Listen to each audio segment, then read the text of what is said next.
আসসালামু আলাইকুম রহমতুল্লাহি বারাকাতু। আশা করছি সবাই ভালো আছেন। আলহামদুলিল্লাহ আমি আল্লাহ তাআলার রহমতে অনেক অনেক ভালো আছি। তো একটা জিনিস আপনাদেরকে দেখাই। এই যে আমার পিছনে বক্সগুলো দেখতে পাচ্ছেন, এগুলো হচ্ছে মৌমাছির বক্স, অর্থাৎ ছোট ছোট মৌমাছি। এগুলোর ভিতরে অসংখ্য মৌমাছি আছে। আর এই আমার পাশে কিন্তু এই পাশে হচ্ছে কুমড়ার ক্ষেত, মিষ্টি কুমড়ার ক্ষেত। এই যে একেবারে অনেকটা জায়গা জুড়ে মিষ্টি কুমড়ার ক্ষেত। তো দেখেন একটা জিনিস দেখাই, এই যে এই পাশে দেখেন মিষ্টি কুমড়া, অনেক দূর পর্যন্ত শুধু মিষ্টি কুমড়া আর মিষ্টি কুমড়া। আর ওই পাশেও কিন্তু আছে, ঠিক ওই পাশটাতেও আছে। আর এই যে এইটা এখানে কিন্তু একসাথে দুইটা চাষ হচ্ছে। মিষ্টি কুমড়া তো হচ্ছেই, এর পাশাপাশি মৌমাছির চাষ করা হচ্ছে মধুর জন্য। তো মৌমাছি থেকে মধু আহরণ করা হবে, এর পাশাপাশি মিষ্টি কুমড়াও হবে। তো একসাথে দুইটা ফসল, একসাথে দুইটা লাভ হচ্ছে। তো দেখেন এখানে এই যে মিষ্টি কুমড়া, এই যে মিষ্টি কুমড়ার ফুল দেখেন, ছোট্ট ছোট্ট ফুল। এই যে আপনাদেরকে একটু দেখাই, এই দেখেন ছোট্ট ছোট্ট ফুল। ওই পাশে আরো বড় বড় আছে, কই বড় বড় কই? এই যে আমার মামাতো ভাই, মামাতো মাহবুব, কই বড় বড় কই? ও, এই দেখেন সবচেয়ে একটা বড় হয়ে গেছে মিষ্টি কুমড়া। দেখেন আমি যদি আপনাদেরকে দেখাই, এই যে দেখেন কি বিশাল হয়ে গেছে, একেবারে অনেক বড় হয়ে গেছে। আলহামদুলিল্লাহ, এটা খাওয়ার মতো হয়ে গেছে।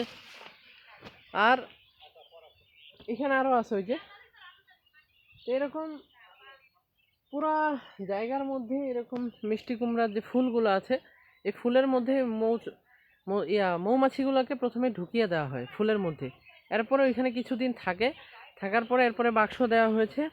তারপরে বাক্সের মধ্যে মধু সংগ্রহ করে আবার চলে আসে সেই বাক্সের মধ্যে। এই যে ফুল যে আছে, এই যে একটা ফুল দেখতে পাচ্ছেন,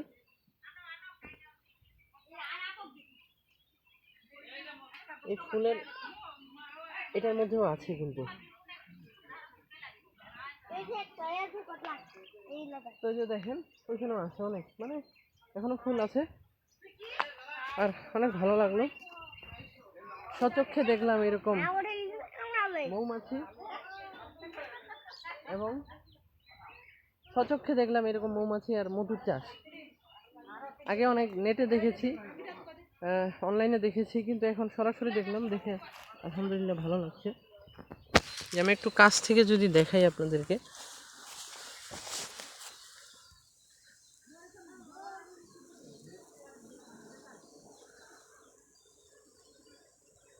যে মৌমাছিগুলোকে আপনারা দেখতে পাচ্ছেন,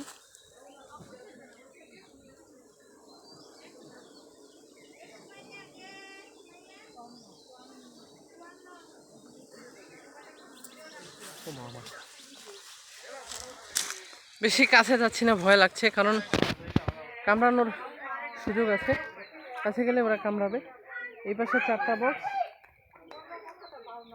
আবার ওই যে ওই পাশেও আছে,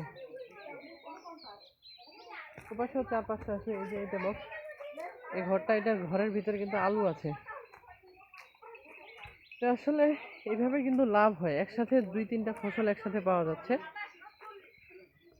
মধু পাওয়া যাচ্ছে, এর পাশাপাশি মিষ্টি কুমড়া তো আছে, এর পাশাপাশি মিষ্টি কুমড়ার যে